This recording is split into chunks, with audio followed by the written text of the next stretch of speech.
Yeah, I had to give you a new link, Miz. I can't. Yeah, you're right. You're right. Yeah, I had to give you a new link. Yes. All right, this is an extended version of the show this morning. I won't be on tomorrow. I'm doing an extended version of the show. So Miz is here. Yo, Miz. That we are going to continue. Yeah, there you go. I'm upset. You got where's me your pissed reggae? off. Where's your reggae? You gotta get a reggae thing for Reggae Wednesday. You gotta get reggae dreads. You got me pissed off. You pissed off, Miz? I'm pissed off. I'm pissed off to the highest of Why are you pissed off, Miz? Because you blocked me. That wasn't funny. That wasn't intentional. I did not intentionally block you, Miz. But you're back. I'm just about to go to another show. You're about to go. Oh well, it happens. What are you gonna do? There are a lot of shows out there. I'll tell you that. Yo, Miz. So what are you doing this weekend, bro? And who you still drinking beer? You're still drinking beer. Welcome to the extended Babylon.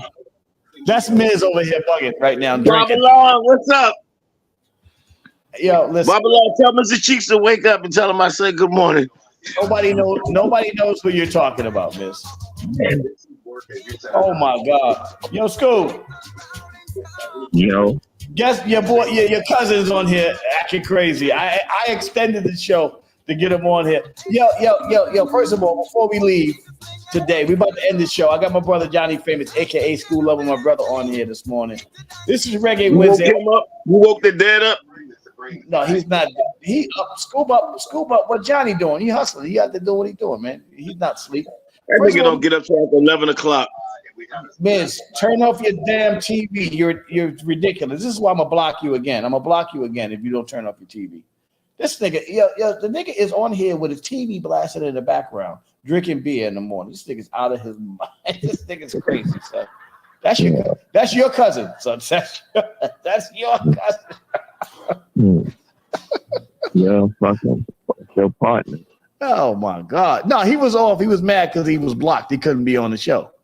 So now he's on the show. So this is extended minutes of the morning emails. Miz is here and he is drinking. What are you drinking this morning again, Miz? This nigga's crazy. Bloody Marys. Bloody Marys. This thing's out of control. Yo, son. What can we do with him? Do you want to have an intervention? Can we help him out? You need one after I heard about you and Drink Champs. The shit was Drink Champs. What are you talking about? The name of the show was Drink Champs. You're supposed to drink and talk. The name of my room is Drink Champs. It's amazing. It's like your son. It's like your school. It's like pulling teeth, waiting for him to say something funny. You know what I'm saying? It gets out there at some point, but you just like you pulling teeth, waiting for him to say something funny. You know what I'm saying? He's working on it. He'll get it. You know what I'm saying? See, now you gotta mute him. You know what I'm saying? Now you gotta mute him. I just wanted, for those that don't know, this is my day one, my best friend, Scoop Lover, my brother, right? And Miz comes on and Scoop doesn't hear this. He doesn't know what Miz is doing in the morning. So I actually wanted him to hear exactly what's going on. But also I could imagine. Yeah, go ahead, Scoop. I could imagine. Yeah, you can imagine what he was doing in the morning. And it gets crazy, but I'm trying to control it, but it's hard to control. All right, Miz, you back on. Oh my God, man. I'm going to Europe. I'm not doing the show the rest of the week. I got to get out of here today. Well, I figured I'd stay on a little bit. So, but also, real information. School, you just did something tribute to hip hop with Big Daddy Kane and Scrap. You did something at BET last week that's going to come out, and also next week you're going to be at the Apollo with Fly Ty. I think that's dope. Yeah, the Coachella joint 35 years. Yeah, that's gonna be good. Yeah, that's gonna be good, and it's gonna be a good event. I mean, shout out to Fly Ty. Fly Ty, really respect Fly Ty and everybody. Shout to the whole Juice crew. Rest in peace, Biz, and Mr. Magic. Rest in peace, and all the people. Molly Mall, Master Ace, Cool G Rap, Craig G, Roxanne Shante, the whole Juice Crew, Big Daddy Kane, the whole Juice Crew that get out there and do their thing, and they're giving you your flowers. I know they honored you with BET last week, but those flowers are deserved. I don't know if you know, Scoob is probably one of the most creative people I know. And I just had to mute Miz as he snorts and goggles his spit and swallows it while he's talking. It's disgusting. Anyway, so Scoob is one of the most talented, creative guys I know, and he's an innovator. And he was one of the most copied dudes in hip hop for so many years because he was always ahead of the curve. And it's so great to see you getting your props on that level, as well as what you're doing with the Johnny Famous stuff, the art, the music you're putting out, the clothes that you're making for people, and all the great stuff that Scoob is doing for the community. On top of the stuff that he's doing as far as being another fashion and artistic icon. Scoob, I mean, how do you feel about it after all these years doing so many different things? Nah, man, I appreciate it because you just doing because you love it, and you get a little dollar or two afterwards. But it feels good, man, to know that you're ahead of the game and still out here surviving. And the best thing I could have did was reinvent myself and stay tuned. You know what I mean? Keep my ear to the street with this social media and everything that's new to us. But I'm on top of it. What made you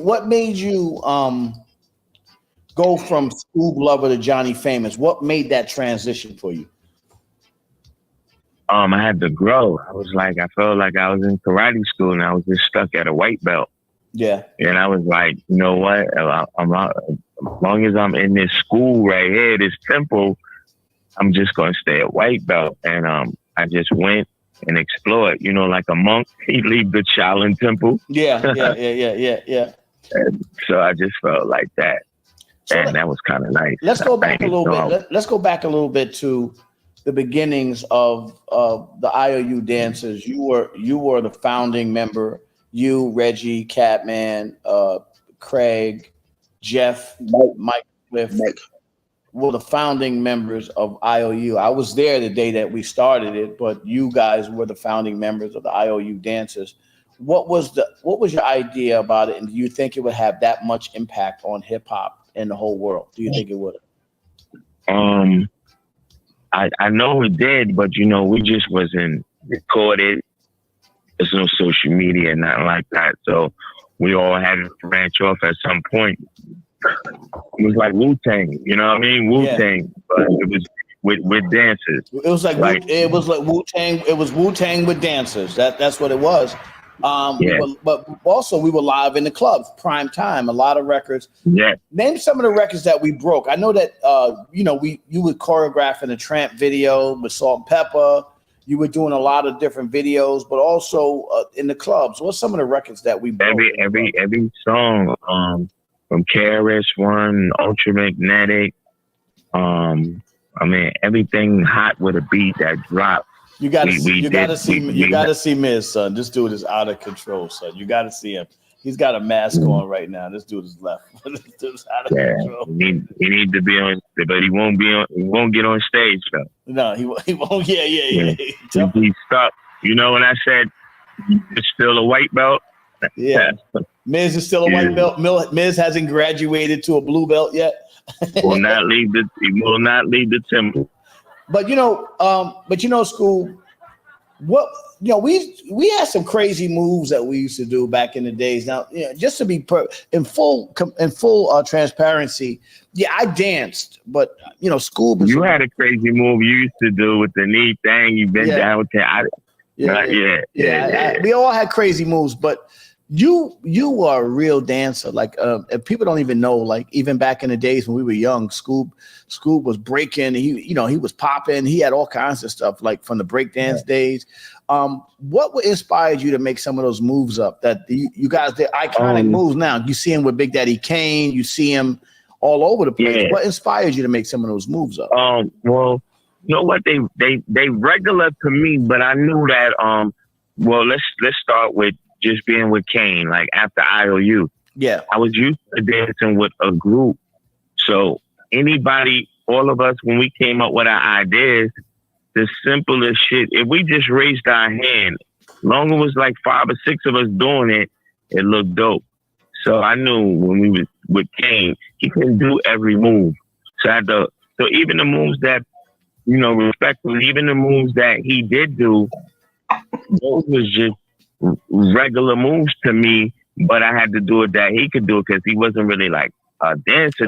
Yeah, he wasn't a dancer, but you had to make. But he did want to. Yeah. But he did want to do moves. You know, there's some people that is not a dancer and they act like they too cool to dance. Nah, right. he wanted to smoke. So he wanted like, he loved James Brown. He loved all those people. So he wanted to be that kind of dancer. Right. Yeah. So it was easy. So it was just like, yo, me, him, let's do this. 3 people. Let's do something simple, but not too simple, but new. All right. The key word is something people didn't see. Because I never liked doing dances that was out. So we had to make up something that was simple, but nobody did. I remember specifically one day we were in the Latin Quarters and EPMD came up to us and asked us to dance their new song and said, could y'all do a dance to it? Because once we started making dance moves to the songs then became hits like Audio Tube, Top Billin', A Rebel Without a Pause. All them songs started to become hits because they would come from the Latin Quarters. And, and Red Alert was in there. And Red Alert, Bronx Style Bob, Shout to Paradise. You know, all those dudes, once they started to become like big hits from the club, because back then we broke the records in the club. And Latin Quarters was the only club that you could break those records. You know what I'm saying? Like it was like records like this. Yeah. Check it out. MC and my people call me Milk. When I'm busting up a party, I feel no guilt. We used to have the entire club dancing. Yeah, we danced to the beat. We danced to the beat like the boom, boom, boom, boom, boom. So I already know the walk move we would have did off that. Right. And like that's what it was. It was like we had moves. Yeah. Some the hot move. You know, you used to go to the rooftop a lot too. Shout out to all the dancers up on the rooftop. They rooftop, the castle. Yeah, the castle. Yeah. And especially big up to Juice and Wiz.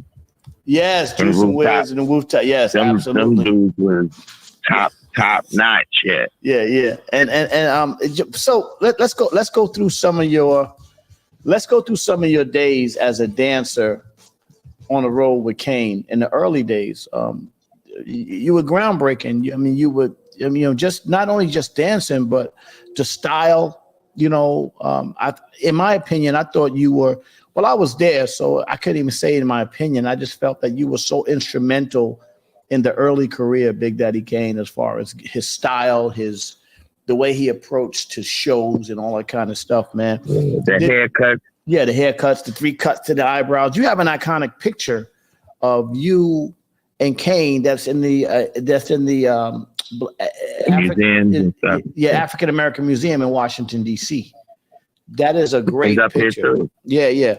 That's a great picture. And the funny thing about it is it's so great that somebody took it of us as I was cutting his hair. It wasn't like a pose picture. It was me just working, and we actually don't even own it. Right. Yeah. I'm just bringing you back to some of the music, the iconic music. I remember that was right there. I remember you and Damique used to tear that one up.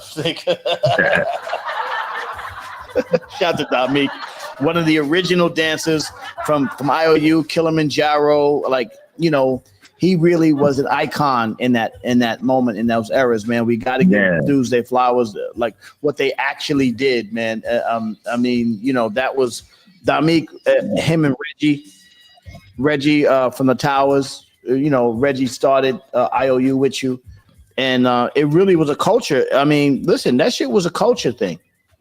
You know what I'm saying? It was a culture. Yeah, big up to Reg. So actually, Reg and Reg was picky with putting people, you know, in the group or whoever. Yeah, I don't blame him. So you had to be a little extra, right. You know, because it was like a little group fraternity. You know what I mean? Like, yo, let me see. Jam was around, you know, too, from intro, but Jam ain't really Dan. Yeah, shout out Jam. But Jam used to steal the speakers and stuff from the clubs. Yeah, I actually have footage. I actually have footage in here of us at Latin Quarters with the plaid pants on. Oh, nice. That was dope. That was a dope time in Latin Quarters. Shout out to Paradise. Shout out to Mike Goldberg and all the people at Latin Quarters. That's his. I mean, Latin Quarters. Of all the clubs, and we shout out to OE. OE. Yeah, definitely OE. Of all the clubs, I think at Latin Quarters was probably the most instrumental. Shout out to Big John. Big John, even more so than the Tunnel. I think Latin Quarters. Oh yeah. I mean, for our era. Even more so than the Tunnel because it started the hip hop movement. Yeah. Like the Tunnel, everything was already popping already as groups and MCs. Right. But nobody sounded like these your favorite MC like Rakim, Paris One Kane was just getting broke. Like you know what I mean? Like they was breaking their records at Latin Quarter. Right. And they weren't famous yet, so even the business wasn't there yet. LL Cool J, nothing. Yeah, LL. Latin Quarters was like right before they got their record deal. It was like they little open stage, like open mic, whatever. Yeah, KRS-One, Criminal Minded. Every rapper. Yeah, all of them. Ultramagnetic, all of them. Yeah, man. Yeah. Shout out to McDonald's after Latin Quarters. Well, that was the wildest McDonald's, man. McDonald's and the people that worked there was fighting every night at McDonald's. We should all own franchise in that McDonald's. Yeah, we should own a piece of that. We made you couldn't come upstairs. How ironic is it that Miz used to start trouble with the Pitcher Man and now he is the Pitcher Man? How? Yeah, you gotta see a picture of this Pitcher Man that looks just like Miz. Oh yeah. Yo, fuck you. But anyway, Scoop. You know, I mean, we got to do either a documentary or we got to talk more about this stuff, man. I mean, quite honestly, what you've done. You know what, Lane? Yeah, go ahead, Scoop. You know, I'm sorry, Lane, to cut you off too. You know what? The bottom line is, Lane, me and you, because we started just from school, and I'm from Uptown too. We need to do our own joint and put it. All we have to do is, you know, just film ourselves. I mean, me and you, half and half. Let's film and talk about it. You know, we ain't got to keep waiting for somebody to interview. We can interview ourselves. I can do it. Yeah, we talked about it. We talked about me interviewing you and you, like, you know what I mean? We talked about and let's animate it like they did with that story that Kane put up there about moving into my crib, which he doesn't mention me. I think that's kind of wacky, but that's Miss Melody and KRS-One helped them moving into Lays. Right. Lays is my best friend, and I was always over there. And then the rest of the crew came, but it was Lay's crib first. So how did Kane? So what happened? Because I didn't really know Kane. I mean, you know, you came to me. Yeah, you came to me in that. Yeah, I came to Lay's with the situation with Kane because I met Kane through Bismarck in a car in front of the Latin Quarters. I knew Biz first. Everybody knew Biz. Yeah, Biz, rest in peace to Biz. That was our brother, man. We love Biz. We saw Biz at every club, the Waverly, the Latin Quarters, Union Square, USA, all the spots we went to, we saw Biz.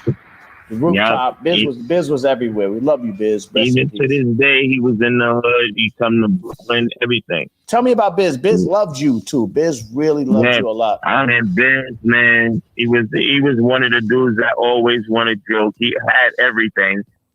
If it was up to him, Biz had everything. You know, Biz was like, I got that. You just stop lying. But you had to love him. Like, you know, I don't. everybody loved Biz. Like I don't know nobody that didn't like Biz. That Yeah, but everybody loved Biz. like something everywhere. wrong with you. Yeah. Yeah. So he put Kane on and then brought him out with that song. Yeah. And then right after Biz called you about him moving into the crib because he knew that I had my own crib. Yeah. And he was like, and Kane was having some issues over there on the other side. So he was like, yo, I mean, he kind of outgrew that area. And he was like, yo, I think he said for you to ask me if Kane could Yeah. Yeah. Because he didn't know you at all. And then we moved in. And then another point, you were the first dancer with me with Kane. Yeah, a lot of people don't know that. Yeah, I was the first dancer. But, for me, it was me in school, and then we kind of invented scrap. Shout to scrap. Yeah.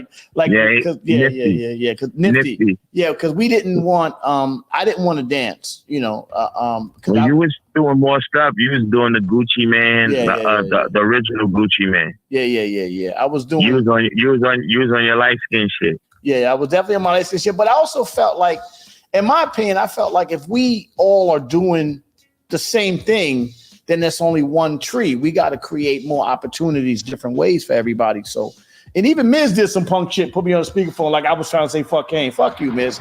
Speakerphone master. Let's just bring Miz back in here, speakerphone master. Move into the honeycomb. Yeah. You move into the honeycomb. Nigga, you moved in with Kane too. You fucking. I said, how did me and Jam get up in there? Yeah, you and Jam. Everybody moved in once Kane. Once Kane started getting famous. Niggas came over and never left. Y'all niggas never left. Yep. God bless Screamy. God bless the dad Screamy. God bless my cousin. Yeah. Scientific. God bless him. Rest Yeah, in peace. God bless all the girls that came to the honeycomb. God bless all the women that came to the honeycomb. And Who was the only one that had his own room? Well, I said because we was young. We was young teenage, like what, 19, 20, whatever. Yeah. So all of them. We were kids. Right out of high school. Doing our thing, man. And right it was our college. It was a great time for us. Miz had the little Subaru Jeep with the big speakers in it. Miz was that wasn't it. Now that was Suzuki Sidekick. Oh yeah, he had a Suzuki. My bad, Suzuki Sidekick. He had the. We was the first ones with a maid. We was the first ones with a real maid. Miz, you didn't live there. You just never left. Everybody else too, motherfucker. Yeah. We need to do a documentary and tell a story. I saw the cartoon. I was like, damn, they named KRS One, Miss Melody, rest in peace, and Yvette. That was a girl I was dating back then. They even named the chick that I was dating. I was like, damn. For me to talk to. I was like, damn, y'all named all these people here. You named the guy who owned the driver. The driver. They never said who.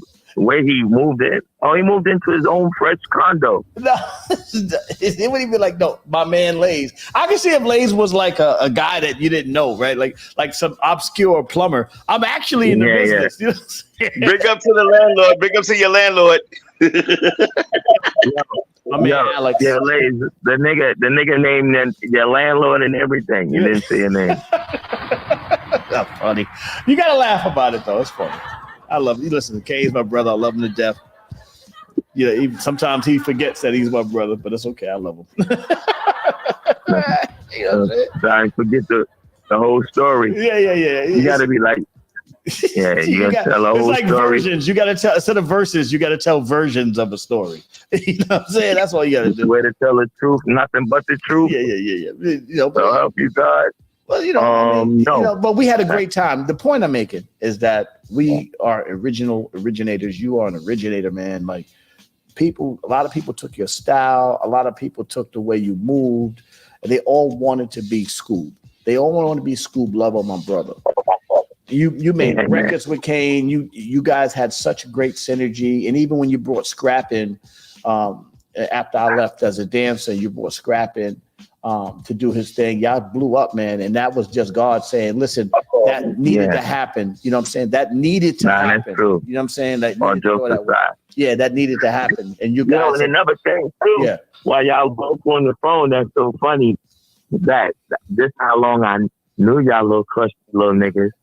I fucking named Lazy Lays. I named you Lazy, and I named Miz. Yeah, you did. You named me Lazy, and you named Miz.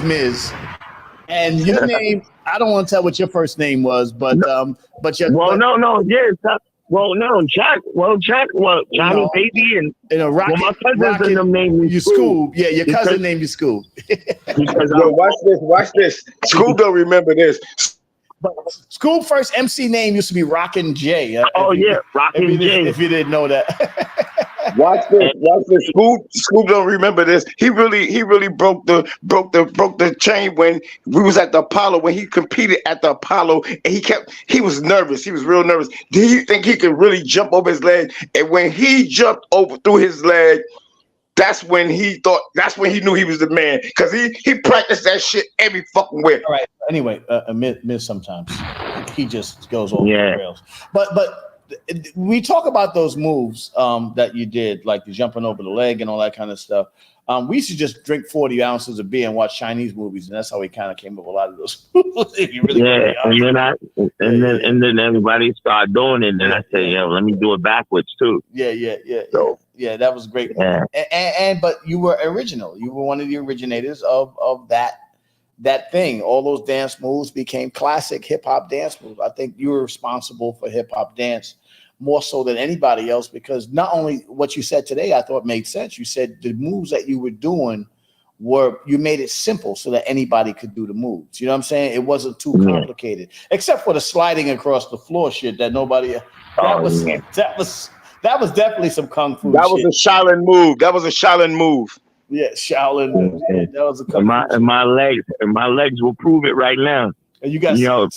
If you from our era and you sitting down for at least 15 minutes and you don't get up and make a little noise, a little tiny limp, you wasn't outside. You definitely wasn't outside, because I do the same thing. Trust me. Yeah, after this show, I got to get up and do a whole 15-minute stretch routine because I'm sitting down for so long. But it's good. It's good. There's so many different versions of this conversation, and I know that we're gonna have an official version where we're sitting at a camera and we're talking about it. Not just for hip hop history, but even just for our children and our grandchildren, because these stories have to be told. And if you need to tell your story, don't let nobody write your story and write you, because what I find is that a lot of people will write you out of history because it's convenient, and you have to stand up for what you believe in. If it wasn't for Scoob, I would have never got slapped, and you would not have heard MOP. People don't know that though. Yeah, if it wasn't for Scoob, I would have never, it wouldn't have been on my radar if it wasn't for Scoob. And it was Scoob that called me and said, "Hey man, you gotta come check this Fame out." Yeah, you gotta check out Fame. He wasn't even Fame then. You gotta check Slap out. Malik's little brother. We all knew Malik because me and Scoob used to walk through the hood. We had no choice. Lays the damn train station was 9 blocks away. Yeah. We had to walk through. We had to walk through the hood and go up into the A train to go pick up chicks. And then now you walking with chicks that come from uptown, because we used to call ourselves the uptown back too. Through the hood. Right. Now we got to walk back through the hood with them. You had to be cool with the whole hoods. You had to walk past Kevin Hoover. Rest in peace, Kevin Hoover, man. That was rest in peace, Kevin Hoover. Rest in peace to the whole Brownsville, the Hill That's Real. These are people that me and Scoob grew up with, playing stickball, punchball. People don't even know how me and Scoob met. Me and Scoob met. We had a fight the first day. Well, it wasn't a fight. Scoob and my cousin Biz had a fight, and then I jumped it. So basically, I got jumped. You got jumped. I put my belt off, and your mom's came out. Your aunt Brenda came out. And I got a beating that day because rest in peace to Aunt Brenda, rest in peace to Nita. Miss J loved her son, and she came down there and talked to my aunt, and my aunt came out there and she beat my ass. She said, "Don't charge," because Scoob had an asthma attack that day. Yeah, I had to pull my belt off. I had whatever they call growing asthma. Yeah. But what was we playing though? Coco Livio Roundup. Yeah, we're playing Coco Livio. Coco Livio. We're playing Coco Livio in the park, like kids do. They don't play in the park no more. They need to. Matter of fact, we was in a gate. We was small, so that gate was like bigger. We was in that gate with the school, the little side-out building gate. You had to hop over the gate. We were around 8 or 9 years old. That's how long I've known Scoob. That's how long I've known Scoob. And right now we're both in our 50s. We're the same age, and And to be at this age, this is almost 50 years of friendship. How many people can say that? Almost 50 years of friendship. Yeah. And everything that we've accomplished and everything that we've done and everything that we was a part of in hip hop, I think it's only right that, you know, that we have these conversations and talk about what happened. Bring Alivio, yeah. Around the World was, I think, Skelly and all those games you played. Around the World was so much.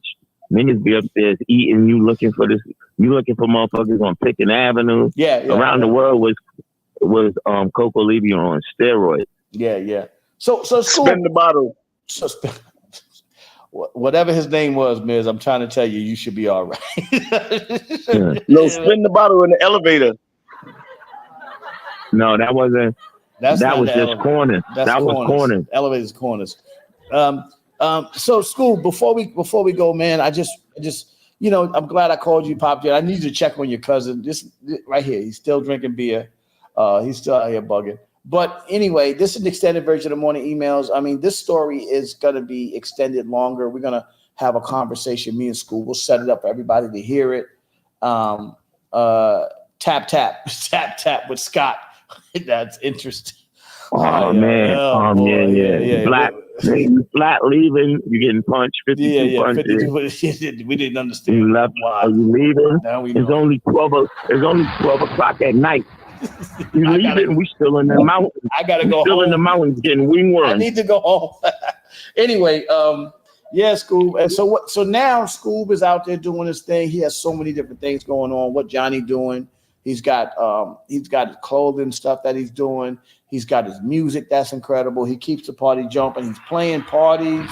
He's doing so many different things right now. Scoob is a true icon, and he is still Brooklyn's finest downtown doing his thing, man. Do you ever think about all the stuff? Do you ever think about writing a book?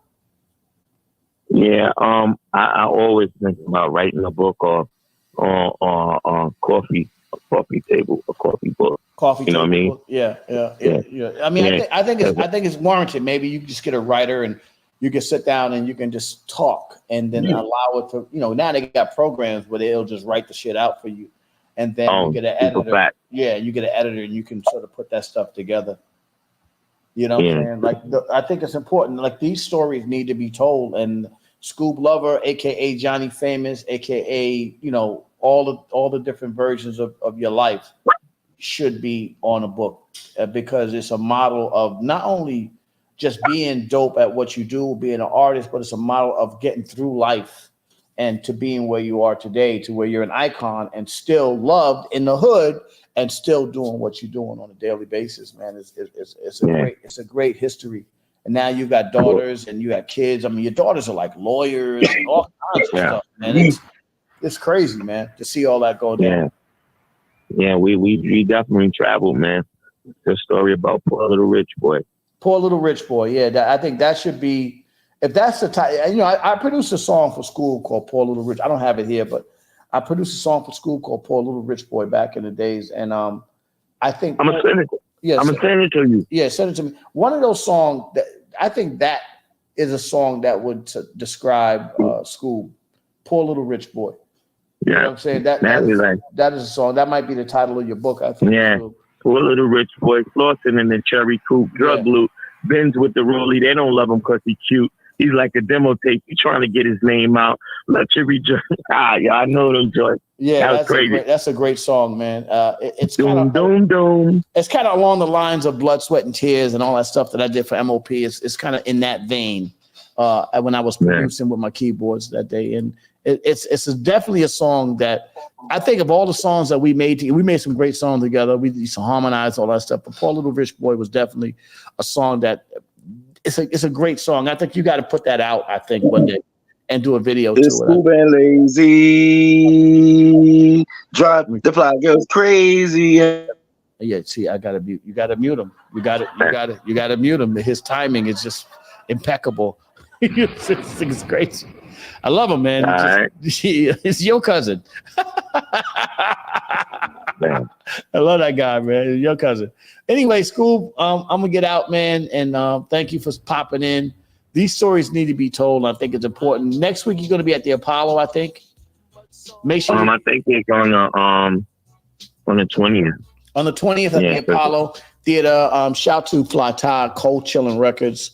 We definitely want to get in there and support that and get some tickets to there. If that thing is going to be sold out, but make sure you get some tickets to go in there and sit. And don't try to get in free or go backstage. Just get tickets to sit down in the audience and enjoy. Yeah, it's still going to be the same way. People outside, 50 years later, still begging. Still begging to get in. No, support it. Put $20, $30, $50 in and support my man Fly Ties. It's only $20. Support Juice Crew, Big Daddy Kane, Craig G, Master Ace, Molly Mall, and Johnny Famous, aka Scoob Lover, my brother. Scrap is probably going to be there. The whole Juice Crew. All the dancers going to get interviewed.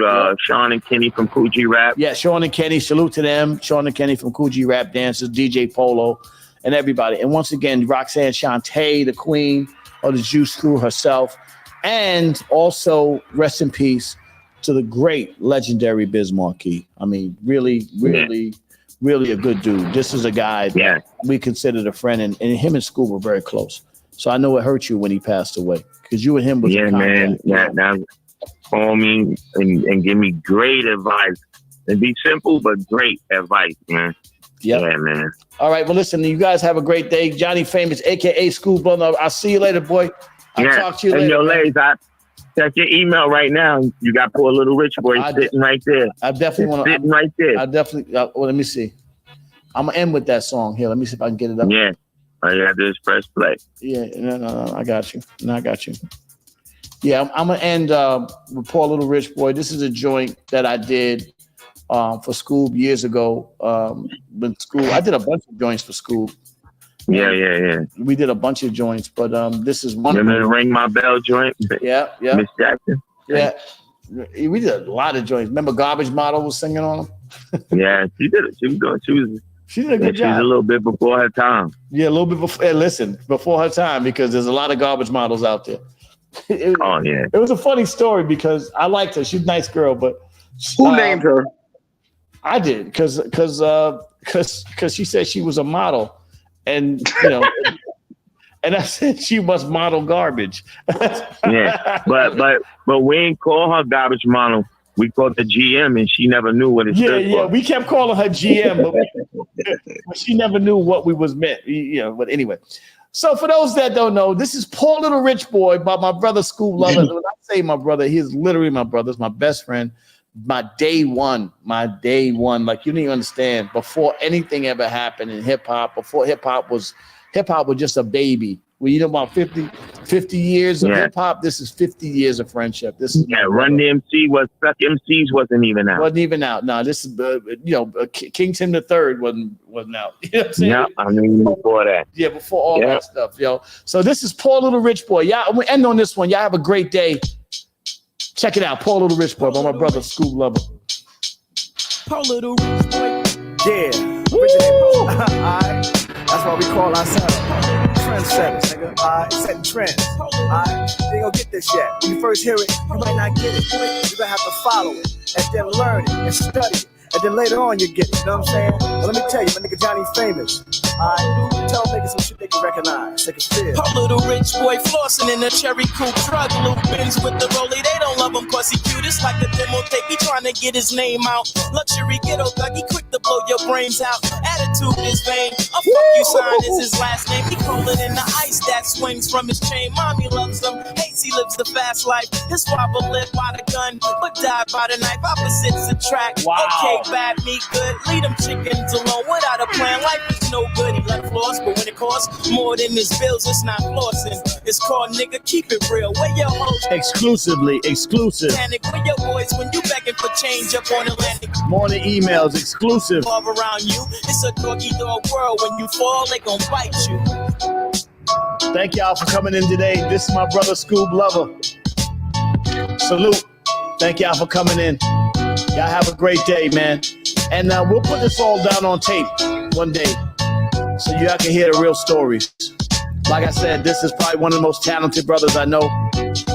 And if we talk about giving somebody his flowers, let's make sure we continue to give Johnny Famous Scoob Lover his flowers. For everybody, Miz, OSG, MOP, Johnny Famous, Scoop Level, my brother, the whole family, the Morning Emails family. We'll see y'all on Monday. Lazy Lays, Uptown 2. Uptown 2. Salute.